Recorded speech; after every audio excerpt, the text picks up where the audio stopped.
that little village. Welcome, I'll send it to everybody. you. Welcome, everybody to Hope for Our Times.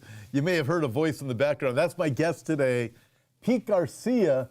Pete, thanks for joining me. This is great. It was very short notice for Pete to be able to join me today, but he said he could, and I always love having Pete on. I haven't had him on in a while, so this is very cool. Pete, thanks for joining me. Yeah, it's always good to be with you, Tom.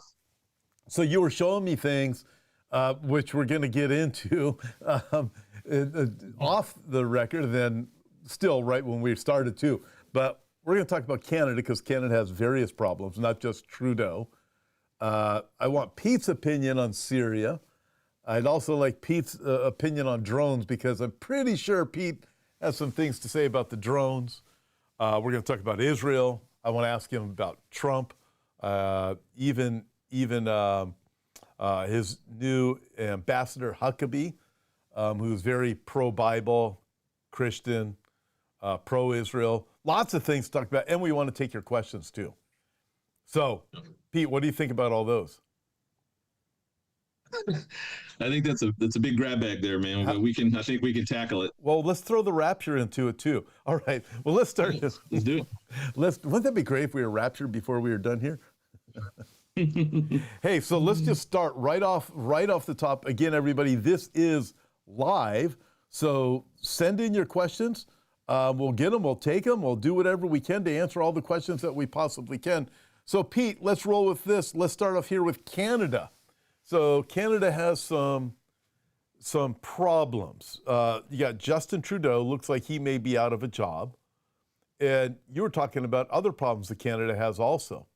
And so what's going on with Canada? Yeah, so right now Trudeau's been in power, I guess, as the main political figure up there, prime minister. I think he's been prime minister the whole time, with the exception. I can't remember when Harper was in and when Harper resigned, or when Harper was done, Stephen Harper. But when Trudeau came in, he, as all these liberal progressives do, they offer the world. They say, hey, we're gonna fix all these things. We're gonna be energy. We're gonna be green energy. We're gonna be energy clean. Blah blah blah. And so they began to sabotage their own energy industries. Their oil in the shale, and the pipeline obviously got shut off by. I think during Obama's term, or was closed down, and then when Biden, day one when he came into office, he killed the Keystone Pipeline. So there's a lot of issues with the Canadian leadership, progressive liberal leadership of Canada, sabotaging their own efforts to be energy exporters and using that money to fund the betterment of Canada. So they're killing they're killing the golden goose kind of thing. So their main three problems is inflation, mass immigration, and then their housing shortages. So all three of these things are kind of tied in together. They have a housing shortage because they have 900,000 plus immigrants that have come in under the student visas. They're brought in through the university systems. The university systems, in a large degree, are giving them worthless degrees, or degrees that really don't. It's like underwater basket weaving, or so there's a lot of degrees out there are pretty worthless, but they're coming in under these student visas. Or universities are running this like a machine system, like a conveyor belt, because that's what university systems do. They're not even caring about necessarily the educational aspect. They're just trying to bring in people because it brings in money from the government. They get money for each student that they take in anyway. So these guys come in on their student visas. There's 900,000 plus all of the I think they're trying to bring in upwards of 1.45 million immigrants from around the world. They're hitting places like India very hard, the parts of the Middle East that are coming in under refugee status. But the problem with that is it's driving the cost of housing up. And on top of that, the Canadians are already suffering from high inflation. And it's just like here in the States, where I saw a meme today, and it was like they're rolling out the new $1 bill, and it's a $20 bill, so that's the same problem they're having. So now that the inflation is cutting into the average Canadian's paychecks, they can't afford to buy a new house because the cost of housing has gone up, because they have all these people coming in that they've got to find housing for. And so the homeless has gone up. I think Pierre Poilievre, who's the conservative challenger to Trudeau, I was listening to an interview he did the other day. He said that the homeless in Toronto had doubled in 10 years. And so Canada's only got a population of about 40 million people, and most of those places are in the very southern part, right above where the North American line is, and most of those cities along from British Columbia all the way over to Quebec on the other side. All of their cities are down south. So they're on top of that, Trudeau has legalized drugs. That's added all kinds of problems with crime, with the violence, murder rates, theft. All of that stuff starts going up when they begin to legalize drugs or not enforce any kind of drugs enforcement in their country. And then, you know, Trudeau has got the backing of the World Economic Forum. He's got the backing of Soros. He's not making Canada great. He's just trying to figure out how to get Canada tied into this new global system, this new world system where the elites of the European elites or whatever kind of control everything, and the technocrats and all the other kind of big wigs. But so Canada's got a lot of problems. Trudeau's financial minister, she just resigned. Chrystia Freeland, his another deputy prime minister, I think his name is Sean. I think it's what is it, Sean Farland or whatever. He's like the housing and infrastructure guy. Right in the middle of this huge crisis they have with housing, this guy resigned. So now I think 1/5 of the parliament there on the Liberal side have lost confidence in Trudeau. I, like many people, expect him to step down within a matter of days. But I think what really did Trudeau in was the whole trucking crisis when they had the convoys for freedom or whatever, and he began to debank people or freeze their accounts and to really go draconian on them. I think at that point he was done. I think his days were numbered at that point. So I would expect in all of this, in the backdrop of this is Trump, the threat that Trump presented with a 25% tariff on all Canadian goods. And bilateral trade between Canada and the United States is like 2.3 trillion. They're by far one of our largest trading partners. That's a lot. They provide 60% of our oil. The only way that they can even possibly try and combat that or try and push back on Trump would be to cut off oil that they sell to us, or raise the prices so exorbitantly to offset the 25% tariffs that they do. But I honestly think that Trudeau's days are, literally down to days now. He's lost the confidence of his party. He's very much. Sorry, 8 dogs. He said he's had his main people, the main supporters that has had his back in the Liberal Party, have begun to abandon him every bit as much as they abandoned Biden in June after that debate. Like he's that to that level. So he's right on the cusp of being done. And I do expect Polave, or I don't know how to say his name, Polave, to become the next prime minister of Canada. And I think he and Trump will get along very well. And I think they're both focused on border security, on stopping the flow of illegal drugs like fentanyl, because most of the deaths in Canada right now are due to fentanyl-laced drugs. And they have somewhere in the neighborhood of, I'd written some notes down here early, thousands of deaths, all tied in with fentanyl in some way, shape, or form. So they have a huge crisis with drugs, housing, inflation. Very much the same in some of our blue cities that we have around here, and some of the blue states are having the same exact issues, and it's because of this progressive policies that liberal politicians are pushing. They're idiotic. I'm going to get over to the drones in just a second, everybody, I promise. But I look at this with Trudeau, and I'm thinking, we both have a lot of followers in Canada, and I get a lot of emails from Canada, and I know you do too. And you look at this, and I mean, I'm pretty sure there's a lot of people up there that are quite happy as they see this wake up coming. And I think, I want to get into Trump in a few minutes too, because I think there is a Trump effect. Doesn't mean everything's good, everybody. And I'm certainly not saying Trump is the Messiah, so don't go down that path. But I do want to talk about some of the global implications, and especially with the nation of Israel. But, and again, I just want to give an encouragement to everybody up in Canada. Listen, God bless you guys. You got to put up with that guy. He's as crazy as the governor of California, but California is still part of the union, and so at least we've got a little bit of reprieve here in California because even though we have a crazy governor. And great news, Pete, I don't know if you heard about this here in California, Los Angeles. It was the DA in Los Angeles. He was a Soros-appointed DA. Guy was so evil.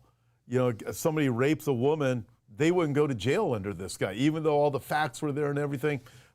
Nothing would happen to the guy. Well, this guy got ousted. 75% of the people in Los Angeles, and let me tell you, Los Angeles is left. 75% of them kicked that guy out of office. I mean, that's pretty amazing to think that 75% of the people in Los Angeles is so left-leaning would get rid of a guy on the left. So there are some words of encouragement and news of encouragement as we look out there. All right, I got to ask you about the drones, though. I got to shift gears. I got a million things to go through. So we have, I'm curious of your opinion, but Carol Moody asks this. And do the drones have anything to do with ramping up towards them doing Project Bluebeam? I haven't even thought about that possibility, but Carol throws it out there. So as you look at the drones, you've got a lot of insight that a lot of people don't have. You think through things. Your military experience certainly helps a lot. What are your thoughts on the drones? And then what she says about ramping up towards doing Project Bluebeam. Yeah, I was talking with somebody the other day on a channel, and we were talking about I was teaching a postgraduate pre-command course in the Army back in 2017, and part of that course was on I called it futures, and so we were looking at future technology because at that time, this is before General Milley turned woke, progressive, whatever. Back when he was still a decent general. He was very much in favor, or at least forward-leaning in terms of, recognizes the impacts of technology on the future of warfare. And at the time, he was saying AI and drones is going to be the future. And I don't disagree with that. I was teaching a class, and I had a page that had probably about 20 to 30, maybe more than that, of drones that were already in use or already created and in use. And you had everything from subterranean drones, things that went underground, things that crawled, things that swam underwater. There's, above water and below water. You had drones that were the size of insects, literally like the fly on the wall kind of thing. You had drones that were shaped like centipedes that had multi-legs. You had some that were quadrupedal, that were like the robotic dogs. You had all the kind of drones that can fly. And so we've been invested in we're using drones for a long time. We just really haven't figured out up until just recently how effective they could be. Very much in the same way that when when they begin to weaponize planes or militarize the use of planes in World War I, right out, the Wright brothers was in 1903, World War I was 1914 to 1918.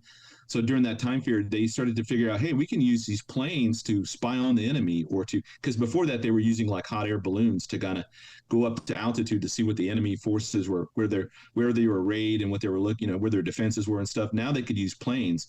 And then as time went on between World War I and World War II, we went from those kind of Red Baron kind of planes to like, jet Spitfires and all the other kind of things that it's just taken off. And so drones is that I think it's that it is a exponential threat to us in terms of drones, because drones could be created very small and they could be used for swarm technology. Britt Gillette, both our friend, he has written about swarm technology for a long time. In fact, he was the first guy that I heard talking about drone swarming technology. So you can get all these drones together. They're all networked together, synced together, so they all move in synchronicity together, perfect synchronicity, just like birds and other animals are able to fly in these massive flocks together and not run into each other, or bees or any other insects and things like that. So swarm technology is incredibly dangerous. I think it will absolutely, whoever masters this, there's several different kind of things. These are like these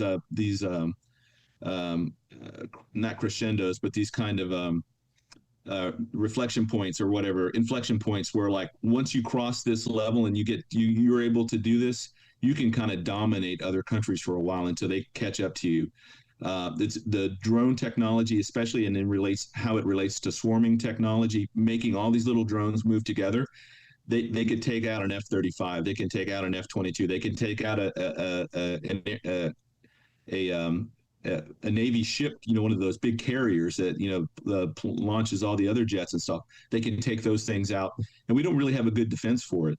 The other inflection point is artificial intelligence. Obviously, Putin was talking about that years ago, saying whoever masters this is going to be able to conquer everybody else. And then the last one is something that we just saw recently with Google's announcement with Willow and this new breakthrough on this quantum AI that can supposedly break a question that's so hard that the world's smartest traditional computer, supercomputer, it would take it like 10 septillion years to figure out how to do that or to solve it, to break it. This thing broke it in 5 minutes. And the biggest question that everybody has to then ask is if they can break that level of encryption now, they can break into every bank, they can break into the Pentagon, they can break into anything that's encrypted with blockchain or whatever. Nothing is safe right now. So I'm curious to see how the government's going to let Willow operate, or what kind of parameters they're going to let Willow operate under. And I'm almost kind of the mind that Willow is maybe the precursor to what the beast system is going to become, because I do think that the beast system will be some form of hybrid between quantum technology and then your traditional binary, ones and zeros technology. And they both do things very well. I think if you had them together, I think that's what the beast system will be, like a spoken hub kind of thing, where you have the main hub in wherever the main city is for the beast kingdom, and then the hubs would be like the 10 regions, and they would have their little satellites out there. And then through that, they can enforce a lot of this, the enforcement of the beast system itself, the buying and selling, et cetera. Those who don't have the Mark I through these drones. These drones can be in so many places all the time.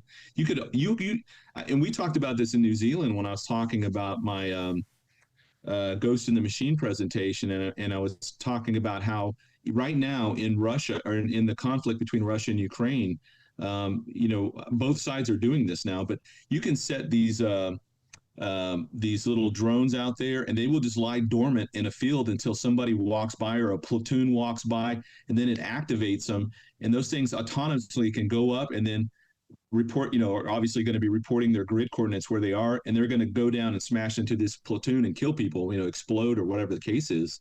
So drone technology is that last thing I think is incredibly dangerous.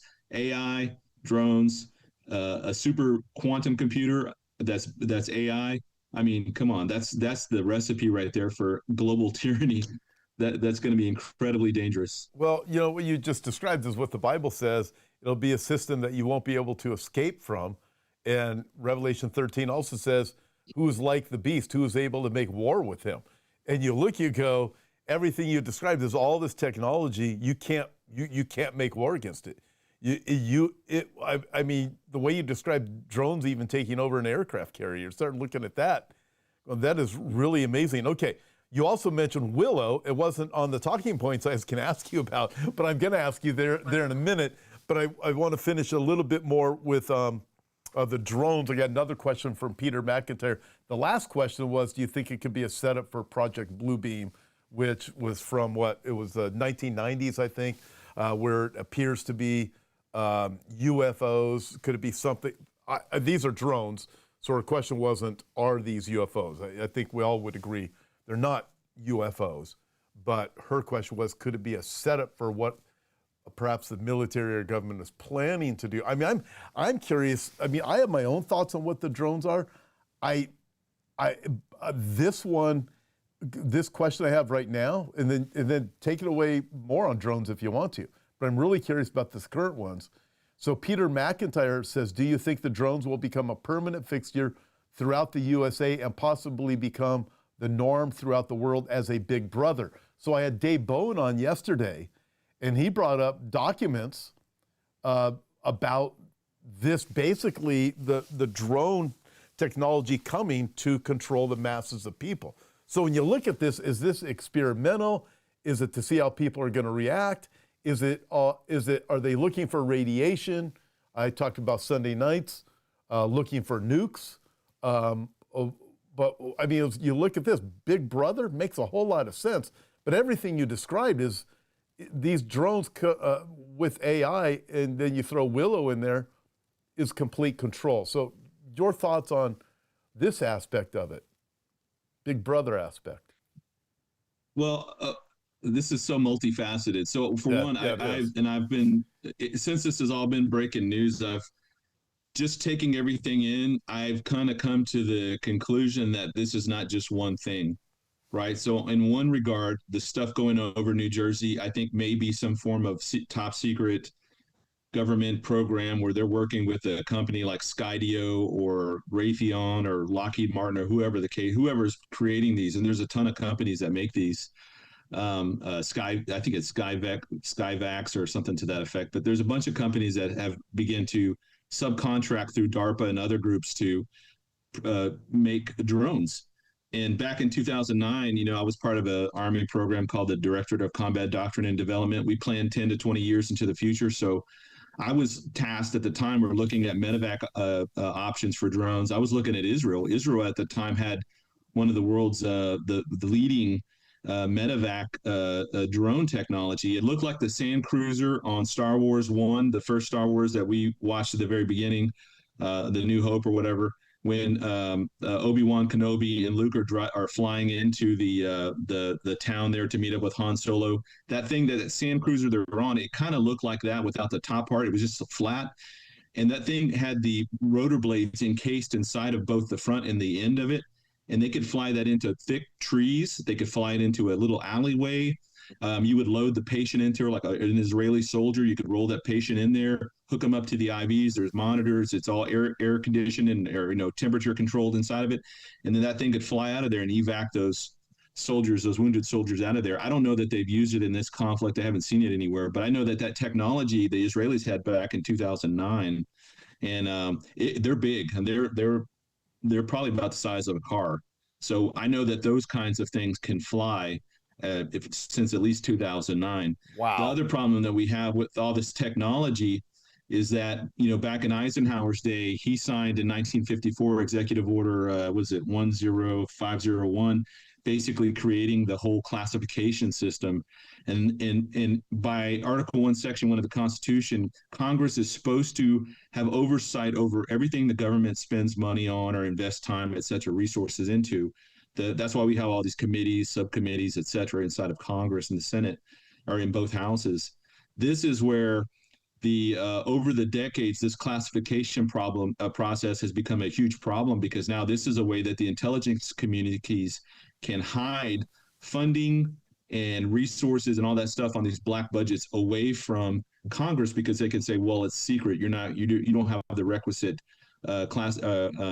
clearances to hear this briefing. So they would take an open briefing that would normally happen inside, on C-SPAN in front of everybody. Now that gets put behind a closed door. We don't know what's going on anymore. So I think the classification problem is something that Kash Patel, if he's the presumptive nominee for the cabinet pick for the FBI, I think that's something he's going to be working on, to start a declassification process for everything across the board. So that's a huge problem right there. So that's part of the problem, what we're seeing, top secret stuff going on in New Jersey. But these things are also appearing all over the world, all over the United States. And so some of these things are appearing as orbs or spheres, metallic spheres. My friend Harv, who was a Marine pilot back in the 1960s, he was flying a Crusaders there off the island off Southern California, San Clemente, the same area that the Tic Tac video was filmed. This was 1961. He's going out with his other pilot friend. They're in Crusaders jets, and they were chasing the sphere, like some kind of a orb sphere thing. And he was doing 1,400 miles an hour, so almost the Mach 2. And this thing took off past them like they were sitting still, like parked. And so he reckoned that they must have been going somewhere in the neighborhood of about 30,000 miles per hour. So he's in a jet, and this thing just blows past them like they were sitting still. And he said they that was 1961. So this stuff has been around for a very, very long time. So there are things that seem to have non-human origin because they defy the laws of physics. But on top of that, I do think that since 1947, since Roswell, the U.S. government and other governments around the world have been able to retrieve vehicles and biologics from these crash sites like Roswell and other places. And they begin to tinker with this technology, much in the same way that the fallen angels pre-flood time started giving technology to the antediluvian peoples before the flood.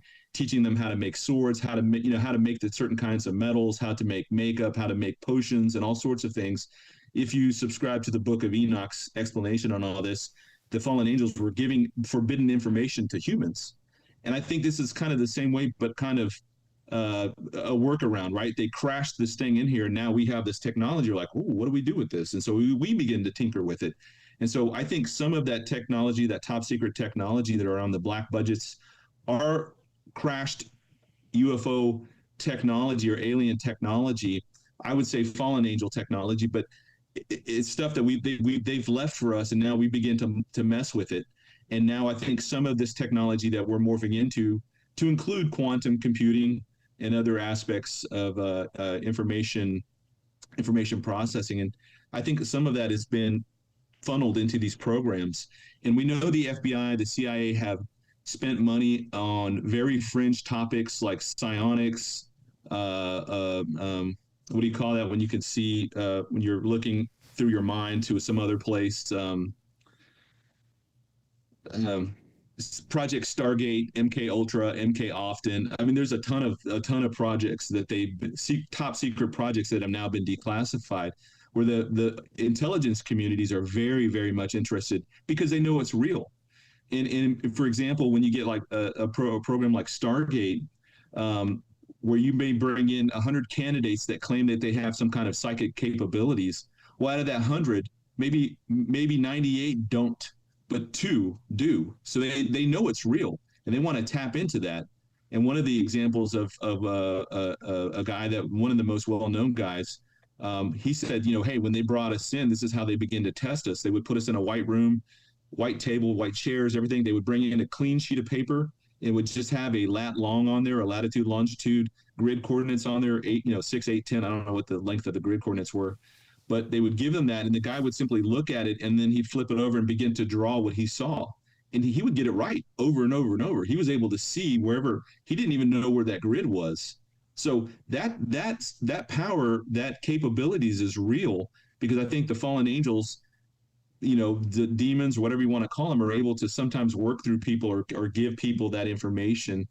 It's not something intrinsically human, but I think that because we're kind of amphibious in the sense that we're both spiritual beings and we're also physical, carnal beings, that some people are very sensitive to those things and are being channelers, I guess, through these demonic forces that are able to, and they think it's their own power, but in the reality, it's this power that these demons are giving them to look to remote viewing. That's what I was thinking of. To be able to look at things remotely. And so I tend to think that some of the stuff we're seeing is actual legit drone programs. I don't think they are, they're not hobbyist drones. They're not hobbyist things. Something like I could buy off Amazon, or you could go, or even something you and I can make necessarily. These have military grade, military applications. That's why when the government comes out and says, we don't know what they are, but you really don't have anything to worry about. They don't appear to be a threat. Well, how do they can't say that if they don't know what these things are. You know what I mean? That's the most right. That's the very definition of gaslighting, especially when they're telling people these drones that are appearing over the military bases and stuff. Oh, that's a plane. Oh, that's a plane. And then, so that's the very definition of gaslighting. You're not really seeing what you think you're seeing, even though we've got video evidence and all this evidence pouring forth from all around the world saying that these things are they're not normal, whatever they are. So, and so some of that is top secret government stuff, but I think some of this stuff is definitely not human. Okay. For that, just the ability for them to defy the laws of physics. Yeah, okay, so let me ask you about that, because I know a lot of people right now are probably freaking out. Probably got a lot more questions coming in, I'm guessing. But I want to go back to Roswell, just 2 quick things I want to get to, and then I'm going to ask you about Willow and parallel universes, because that's one of the things they're saying with Willow. I said, hey, there's parallel universes. Okay, but with Roswell, so you're not saying these are alien creatures from some other planet or another galaxy. Like you're saying, whatever it was that crashed there, this is all demonically influenced. Yes. Or fallen angels, whatever you want to call it. Okay. Yeah, there's nothing in the Bible that would indicate that God created other civilizations on other planets or other parts of the universe. There's nothing. In fact, I think we are other than humans and animals and the stuff that God created here on the earth to live, like everything from an amoeba all the way up to like a great whale, or a elephant, or the biggest mammals and fish and things that we have on the planet. Everything is something that God has created. So I don't think there's other civilizations out there. I do think there are hierarchies within both the holy angels and within the fallen angels. And then there's a certain if the number of angels exceeds the number of stars in the known universe, then Satan took a third when he fell. We're still talking in the number of trillions of fallen angels that are interacting all over the universe and doing whatever they're going to do to further their war against God. That's where I feel like this, somewhere in that hierarchy that Satan has and these fallen angels, some of them are bent. Their whole job is deception. Their whole job is deception. So they are trying to muddy the waters, and the fact that they're stirring things up so quickly right now leads me to believe that the enemy thinks that the rapture is very, very soon. Amen. That we're right on the cusp of it, because why else show their hand this early? You know what I mean? It's the same problem the Democrats had in 2020. They pulled every trick out of the book to make sure that Trump didn't get in, and they showed their hand. They showed all the ways that they cheated. Right. This is the same kind of thing going on right now with these fallen angels and all this UFO stuff. I'm not talking about the drones. I'm talking about this other stuff that we can't explain. And real quickly, there is a Enigma Skywatch group out of Virginia, I believe. They take in all the accounts of strange UFO stuff, and these are scientists, PhD. There's just a community of these folks that are in the science community and stuff that are interested in this topic and either want to debunk it or they want to add a level of academic scrutiny to it so that it's not just considered fringe anymore. And out of the 6,500 cases, there's, I think, and they remove things out of there when they remove things because of criteria. Well, that's a parallax. That's a weather balloon. That's another kind of drone. That's a military drone. When they remove all that, there's still like 400 or 500 cases that are completely defy any understanding from our ability to understand how they do what they do, like flying at 32,000 miles per hour, flying at 1,000 miles an hour and making an immediate 90-degree turn. Those kind of things, we couldn't do that in anything that any government, nobody can do that, from a human governmental level. We physically couldn't even survive inside of a craft that made a 90-degree turn at that kind of speed because of the G-forces. I mean, it would crush us. We'd be a big hot mess of pudding whenever we landed on the backside of it. You watch Top Gun, the new remake of it, and when you start hitting above 8, 9, 10 G's, G-forces, you'll black out. I mean, you'll pass out. So imagine going 400 or 500 G's and making a turn. We couldn't survive that. It's just physically, it's not possible for us right now. So something is doing it, and something has the ability to maneuver that way, seemingly in and out of our dimension. Which the last thing I'll say on this is that the buzzwords when we were talking about UFOs for the last since Roswell time period, it went from being aliens to extraterrestrials, and now as of the 2019 disclosure hearing, I think it was with Senator Rubio, somebody had mentioned the word ultra-dimensional, because these things seem to be able to defy the laws of physics, which the laws of physics still is applicable throughout the known universe. So these things can seemingly appear and disappear at different places, doing things transmedium. They can fly in space, go through the air, and then go into underwater and still never slow down. These things defy our understanding of reality. So they must have the ability to go in and out of our dimension in order to achieve those kind of feats. That's so fascinating. So I'm going to get to Willow in a second, but I just want to comment on something you said. And I've had a few conversations, or I'd say over the past few years, that people would say definitely confirms this. And plus one of my own experiences I had that I know, because I experienced it.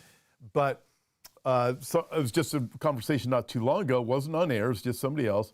And it was about a person being offered the opportunity, if you just give yourself over to me, and they said it was a full-on demonic conversation, you'll be able to see into this other room. You'll be able to see what's going on here. I'll give you that ability to be able to see that. And it was very real. I mean, I could go into some of my own experiences from things I've seen that I know what I saw. I know what I experienced, and I was in my right mind. So when I hear something like this, you got a person who has these psychic abilities. There's many people who say, you're just nuts. Well, but if you look at the Old Testament and the New Testament, what do you have? You have Paul. You have in the book of Acts, you have people dealing with these magicians. It was very real, the things that were taking place. We know that demonic activity was great.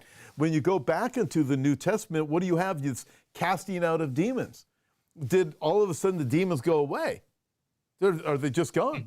No, they're not. And like you said, if you have as many demons as you do stars, or fallen angels or angels as you do stars, a third of them fell. It would be trillions upon trillions upon trillions upon trillions and trillions. And as you saw communicating, and I do believe Satan knows that his time is short and Israel becomes a nation in 1948. To me, that's his big time thing. He's thinking, okay, wait, the Bible said this is going to happen. I've got to get busy. And so I think that is what is happening. There's demonic activity. I know it scares people, but what makes us, we believe the Bible's true. So when the Bible talks about these things, do we suddenly say, well, no, that's not true? So profound things. I wish I could say more, but I don't want to get too much into my personal experiences. But let's go to Willow for a minute. You brought up Willow. So Willow, this quantum computing thing, is saying there are multiple universes. I would say from the Bible, you can tell there are multiple dimensions. You just talked about these beings being able to go in and out of our dimensions. Frank Peretti wrote books. You might remember them. You're younger than me, but Piercing the Darkness, and he had two different books. This Present Darkness. This Present Darkness. So he talks about the angelic realm, both fallen and good, and what's surrounding us. Listen, I believe it's true. I believe the Bible teaches that. It certainly supports that. So when Willow comes along, this man-made machine comes along and says, we've got multiple universes, I think it's a different understanding but it still is the same concept as these multiple dimensions. What's your understanding on that Willow is saying? Yeah, the guy that created this, I don't remember his name. I believe he's an Indian fella. He was saying that, this question that was presented to Willow, that was able to answer it in 5 minutes, that would take the world's best supercomputers 10 septillion years, because this Willow could do this in 5 minutes. He theorized that because 10 septillion, so you have trillion, gazillion, I don't know. There's levels above, but the septillion's like 3 or 4 levels above trillion. So because it can operate, because it could solve this thing so fast, and 10 septillion is a number that exceeds what they consider the age of the universe. They consider the age of the universe to be somewhere in the neighborhood of 13 or 14.8 billion years, which is way below 10 septillion. That the reason that quantum functions the way it does, because it can both appear and disappear when viewed or not viewed. It can be a 1 or a 0 at the same time. Whereas binary systems, it's either a 1 or a 0 when you're, we don't see this when we're typing in stuff on our laptop, but we're typing in things and there's a computation process happening and it's 1s and 0s on my laptop. Right now, the video where people are watching this through, in reality, it really is kind of like the Matrix, in the sense, in the background, that is 1s and 0s. And then they put together this pattern and it makes the blue, it makes the white, it moves, it does all that stuff. Where quantum is 1 and 0 at the same time. This thing is, as Einstein said, it's spooky action at a distance. He knew it worked theoretically. He knew it was possible. And it wasn't until the 1990s where we really got the technology up to where we could actually test these theories out. And we realized that quantum systems work. Then the limiting factor became the maintaining of these systems, because these computer cores for quantum, where they operate off of qubits, they have to be kept in absolute zero. So they have to be incredibly cold cold rooms for the servers, as you were, to function without overheating. And now that they're making more and more of these qubits, because these qubits also I think we're up to like 100 something qubits right now, or at least Google is. That's how they were able to create Willow. I think up to that point, we'd been limited to about 50 to 60 qubits um, that are made. And so I don't know all the ins and outs of making qubits and all that kind of stuff. I just know that they're incredibly hard to make. And that's what allows quantum to function the way that it does. But his reasoning was that because it answered this question that would take a normal computer longer than the age of the universe, that this Willow must be tapping into different dimensions to ask all of those questions at the same time, or to get all the facts of that thing at the same time. So very much example of the encyclopedia. If you had a 1,000-page encyclopedia and it only had one word in there, and it's only used one time, and it's on page 999, and on a traditional computer, it would start on page one and it's go to page two, page three, and it would just work its way through all the way to the very end. Whereas a quantum computer would take all 1,000 pages at the same time and find it instantaneously. So a supercomputer might look through that 1,000 pages for that one word, and it might take it 2 seconds, 3 seconds, a minute, whatever. This thing would be instantaneous. It would have the answer for you because it's looking at everything at the same time. And it functions in very much the same way, or they're trying to mimic God in this regard. And I use this example a lot about how God exists both past, present, future, all at the same time. When he says, I am the I am, he is the becoming one. He is always in the constant state, but he's always also able to see the past and the present simultaneously. So when you're at a parade, you and I are at a parade on a street somewhere in some city, you and I are packed in, everybody else is around us. We're watching that parade go by one thing at a time, one float at a time, right? And we can only see what's passing in front of us. So let's say that you and I can't move. We're kind of just stuck where we are. Well, God is the guy in the helicopter 1,000 feet above the city that can see the end and the beginning of the parade all at the same time and everything in between. And he can see where the parade's going and where it started and what happens after and before. So he's seeing everything all at the same time, whereas we can only see it as it passes right in front of us. That's not the best example, but it's a decent example for trying to wrap our minds around this. So I think Willow is trying to, or not Willow, but quantum systems are trying to do the very same thing, and look at everything at the same time. Ergo, they would have to look in multiple layers of reality, and that's how they came up with this. And it's a hotly kind of contested issue. That some people are saying, some scientists say, yes, we have a multiverse, or we have access to multiple dimensions, whereas a lot of other scientists are saying no. So, whatever. That's a nerd fight for those guys. But we realize that Chuck Missler was a proponent that there's at least 10 dimensions that exist right now. I mean, there may be thousands, or we don't know. I mean, I'm sure I'm of the mind that God has not just expanded out this universe, which is incredibly massive in and of itself, but throughout eternity, that we're also going to be going into different dimensions and different realities and stuff that he's also made for us all at the same time. So I think that's where quantum is incredibly dangerous. And like I said, Willow right now is the most dangerous piece of technology that exists on the planet. So I don't know how long our government or the Department of Defense or CIA or whoever else is going to just let Google, because they could break into every person's bank account right now and take everything you have right this second, because this system is so powerful. It's like if a private company, if Google created the nuclear bomb or the atom bomb, how long would they let Google just have that? They're not. They're going to come in and take control of it. And I think that's how this kind of gets morphed and pushed into the system of the beast that will eventually come about, in the world of Revelation 13. That is just wild. I mean, you've brought up a lot of things, but this really does mimic God. And when we think of the kingdom of Antichrist, the beast system that's being built, and how far along we really are, well, Satan is a copycat. So he has to copy everything God does, and God's omniscient, God's omnipotent.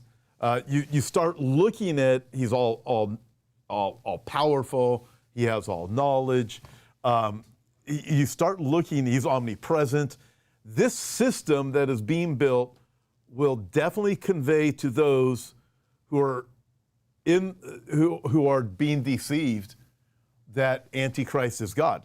He's got all of these characteristics, but they're lying wonders. This is a lying wonder. It's not really God, but because of technology, it's going to give that God appearance. Hence, you're just bringing to light the reality of the need of the warning, to heed the warning of Jesus. Do not be deceived. Many will come in my name saying I am the Christ. Later on, he says, if possible, even the elect will be deceived. what you were describing is a system. You can't escape from it. No one can make war against it. It'll seem to be God. Hence, everyone, just remember the words of Daniel. The wicked will see it, they won't understand, but the wise will see it and they will understand. Wise being wise in God's word. Pete, I've already kept you over my usual time, but you got like 3 more minutes, because this has been absolutely fascinating. And we talked about things that were definitely not on the docket. But I don't know, I tell you what. As much time as you need. I tell you, let's just do this. This is great. This is just a fantastic program. We'll just come back. I'd love to have you back on again. We'll work it out coming up in January. I haven't had you on in a long time. I would love to have you back on. So we'll work that out. If you're good, we'll send you a note on that, and I'll pick it up from here, because I really am curious on your thoughts on Trump, the Abraham Accords, normalization agreements. Now he has Huckabee. This is my thought on Huckabee. Huckabee's a Bible-believing Christian. I have a lot of friends that are quite close to him. He understands the problem of dividing the land for gain. He understands that you can't have a 2-state solution. So personally, I see a clash coming from that. He's also pro-Israel. So it's going to be an interesting dynamic as things move forward. But I have so many other things I want to ask you about. So let me just ask you about this, and then we'll wrap up, because this has just been an absolutely fascinating conversation. The rapture. It's imminent. Pete, what would be your thoughts as we look forward to 2025? I believe that we still, at this moment, we need to be prepared, that we could be raptured out of here at any moment. And although I do believe we need to be prepared as if we're going to be here for 10 more years, 20 more years, or whatever, your thoughts on the rapture and the imminency of the rapture? And we'll wrap up. Well, depending on your when you consider the year of the crucifixion, I hold to a 33 AD year for a crucifixion, but I know some people hold to like a 30 or 31, 32 AD. We're coming up on the 2000th anniversary since Christ was last on the earth, since his first advent. And considering the fact in Scripture that from Adam to Abraham was roughly about 2,000 years, I don't know the exact, that might be off a year or two, but it's right around 2,000 years. From Abraham to Christ's first coming is about 2,000 years. And so now we're coming up on this kind of third anniversary since Adam of these 2,000 years. I think that's why we're seeing a lot of what we're seeing. And I think from the demonic world, they are in a frenzy right now, trying their very best to get everybody as confused as possible. And they're doing a pretty good job of it, considering we have like 30,000 Christian denominations floating around the world right now. Everybody's arguing about, the this, that, and the other. And the state of the church in the world today is a pretty big mess. But if you look at, that's where they're operating. I think that they are very sensitive to when Christ is this anniversary that's coming up. That's why everything has been ramped up as much as it is. You and I, we don't know exactly what year Christ was born. We have theories. I may say 4 BC, or you might think 3 BC, or whatever. We're 1 or 2 or 3 years kind of contesting that. But the demons were there. They know exactly when Christ was crucified. They know exactly when he was born.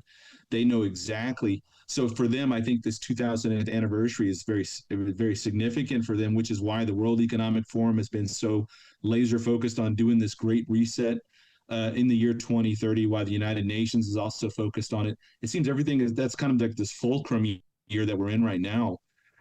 So, but as far as the humans that are being influenced by the demonic forces, when you look at the drones, look at everything that's gone on in the news the last 2 or 3 weeks, look at it from the lens of Hegelian dialectic. You create a problem, the people demand a solution, then the government comes in with this pre-planned, or they've already got the solution ready to go, and it's somehow this packaging of this new resolution that they're trying to pass with those drones, and it has something it ties in with something. I don't know what exactly it ties in with yet, but it seems very much like they are using this as a crisis to push something through before Trump comes into office. And I know we don't have a lot of time left on it, but I tend to think that the rapture is incredibly soon. I hold this kind of loosely, but I look at the last Trump in the King James Version of 1 Corinthians 15:52. Why use that word? I mean, it's the most authoritative English Bible in history, and it uses that word, and we just so happen to have a president named Trump that's gone through everything he's gone through the last 9 years. I mean, I don't know. I know coincidence isn't kosher, but like it's too many things are beginning to line up at this time period. So I know we're incredibly close. And just remember, for everybody out there to be heartened by this, yes, there are trillions of fallen angels, but you know what? They're only one third. We're two-thirds are holy angels, all acting on God's orders and directions. And we know that God loves us and only wants what's best for us, and will use. He's using us right now in these last final moments of this present dispensation to draw as many into Christ as possible. We have this open door right now with the internet. It's an incredibly powerful tool. It goes around the world. You've gone to Mexico, you've gone to Israel, you've gone to Europe, you've gone to Australia, Tom. All these places that would not have been accessible 20, 30 years ago. People wouldn't even know who you were 20 years ago, 30 years ago, because they didn't have the internet. But because of this, now they can get this message out, and they can get the message that Christ is our only hope. He's coming back soon. We just got to hold on to that. Keep focused on Christ. Keep looking up. Be busy about the Lord's work, but keep looking up as well. You know, I tell people all the time, you can walk and chew gum at the same time. We can look for the Lord to come back, as well as staying busy with what the Lord's called us to do in the here and now. And that's how we are occupying until He comes.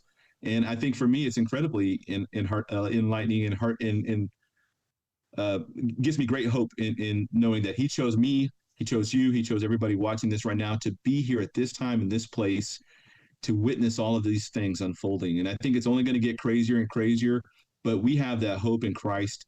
We know what's going to happen. We know what the Bible says about the future, and I'm not scared. I know you're not scared. And if any Bible-believing Christian that understands true biblical eschatology, they're not scared either. We're getting pretty excited about what's about to take place. That was great, Pete. Now I'm even more excited than I was before. Now I want to ask you one more question. just one more. This is, you mentioned Trump, January 20th coming. I would say the left has been strangely quiet. Then you have the drones. I mean, I personally think they got something up their sleeve. I don't know. Do you have any thoughts like that, or am I just the only person in the world that thinks something's coming? No, I think there's kind of these three levels that have been against Trump from the beginning. And again, I'm like you. I don't think he's the Messiah. I think God is using him for this time and this place for a particular reason, in relation to Israel mostly. There's three levels. You have the political part, the political level, where you have the Democrats, the enemies of Trump, that have done everything but throw the kitchen sink at him. They've impeached him once. They've tried twice. Several different investigations. Then they threw 4 different lawsuits at him in 3 states: Georgia, D.C., and New York. Criminal and federal and state, etc. I mean, every level. I mean, he has had everything thrown at him. Then on top of that, you've had the swamp coming in. The political side couldn't get it, so the swamp came in and said, "Hey, well, let's just take them out the old school way." And they had 2 different assassination attempts, probably 3, I think, and all of those have failed. And now I think it's the deep state, which is international. The international swamp is now moving in and doing their best to try and prevent January 20th from actually happening, or putting the world in such a state of a mess that Trump's first 2 years are not going to be in dismantling the deep state, but it's going to be trying to handle the mess that's been handed to him first, because that's going to be the overwhelming crisis he's got to deal with. The problem is the left is that he has J.D. Vance, who's also hook, line, and sinker on board with Trump's agenda, as well as, he's got the majority of the votes, 76 million votes, the most in any election, even more than Biden's 81 million back in 2020 that somehow disappeared for Harris. Yeah. And then, if Trump is allowed to take power, I think they're trying to hand him a world that is in such a state of mess that he doesn't have time to dismantle the deep state, which is what they're afraid of. And so, but Trump's cabinet picks thus far, for most of them, I think, have been singularly focused on dismantling the corruption that's overwhelmed this nation over the last 70 years. So it's got the deep state in a great state of fear. I think they're using some of this stuff, the drones, the so-called nuclear sniffers, the radiation sniffers and all that, as a means to scare people in order to pass this legislation that does something, which I don't know yet. I don't know the name of it. I have the name of it here somewhere, but It's going to be an addition to the legislation they tried to pass in 2023. They couldn't get it done in 2023. Now they have the right crisis with drones. Now they're going to use this in the same way that they used the Patriot Act on the heels of 9/11. The Patriot Act wasn't written overnight. It was written back in 1994, 1995 by Senator Joe Biden and Senator Daschle. And they tried to pass it as the Homeland Omnibus Terror Bill. They couldn't get it passed. Even after the Oklahoma City bombing, they couldn't get it passed through Congress because it's so draconian. They put it on the shelf. It sat there and waited for the next right crisis. And that happened to be 9/11. John Ashcroft pulls it off the shelf, changes some names, changes some dates, presents it to Congress. Hey, here's the Patriot Act. We're going to call this the Patriot Act. And then years later, Biden's like, hey, that was my act. That's what me and Daschle wrote years ago. He's like, wait a minute, that's my stuff. So I think this is something along that same vein. And somehow, I don't know, I can't see it just yet, but somehow this is legislation and the scare tactics and all this stuff leading up to inauguration is somehow tied in with Willow. It's tied in with these drones, and somehow it's going to just strengthen what's going to come after this present world order is over with and the beast kingdom rises up. It's going to be used in some way to kind of grease the skids for that. Wow. Pete, that was great. That was fantastic having you on today. And I want to remind everybody, if you would please subscribe if you don't already, and share this video too. This has just been absolutely fantastic with Pete. And the same thing with Pete's channel. You have all the information in the description. You've seen it pop up on the screen too. So you can connect with Pete at Rev310. So go to his website. Also, he has a YouTube channel. You're going to be blessed by the things that he produces. I know you will. You heard it today. Pete, it was outstanding. Thank you so much. I can't wait to have you back on because, again, Tom. We didn't get to so many things I wanted to. But again, everybody, thank you for joining us. And Pete, Merry Christmas to you. No matter who says it's a pagan holiday, we worship Jesus. We're not pagans. We keep the focus on Christ. Blessings to you and your family and your precious family and the great things that God is doing with you guys. Thank you so much. And blessings to all who are in the great state of Texas, too. I wish I was there. See you, everybody.